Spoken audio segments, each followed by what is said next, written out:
Yun, what's up sa inyong lahat mga kabrumbrum? Kamusta kayo? And for today's videos and for today's vlog nga pala ay extra tayo sa Lalamove.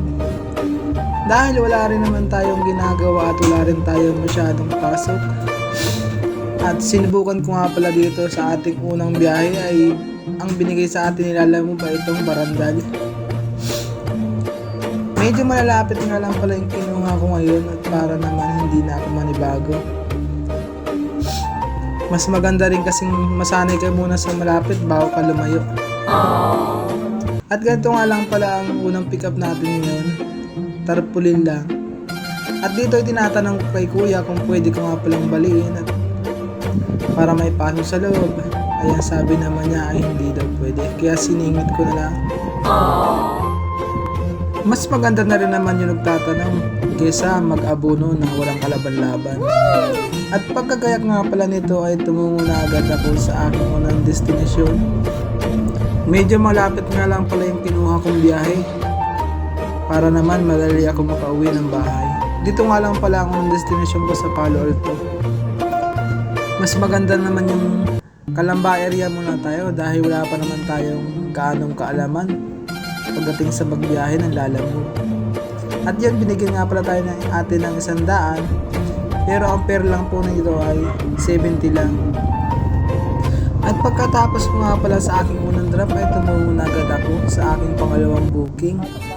Dito nga lang po pala yan sa may Batino.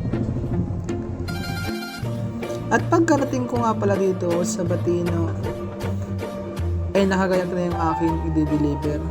At shoutout nga pala sa mga kuya natin na nag-prepare para hindi na tayo maghintay ng ilang oras. Ang dala nga pala nito ay sa SM Calamba.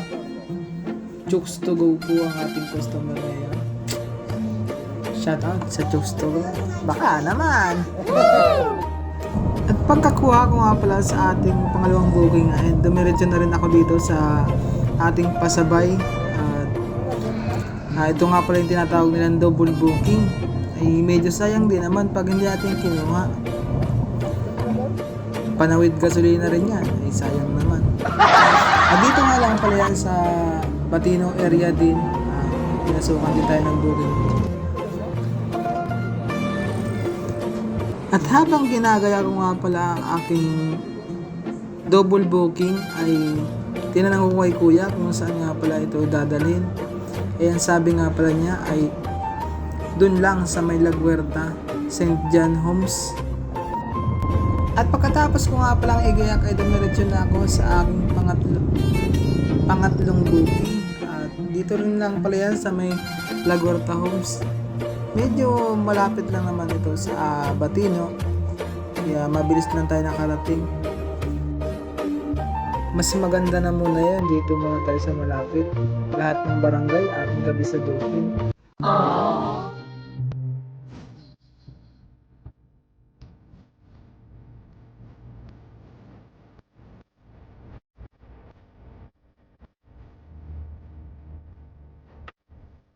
At pagkatapos ko nga palang ibaba dito ang aking pangatlong booking sa Laguerta, ay dumiretso na ako dito sa isang Calamba para i-deliver ang aking pangalawang booking.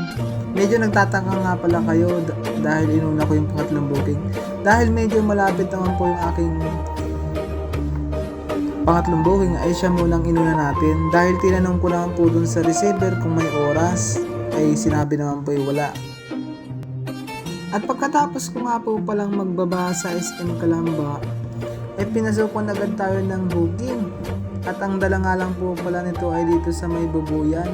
Pagkatapos kong pumick up ay diniretso ko na rin dito sa Bubuyan.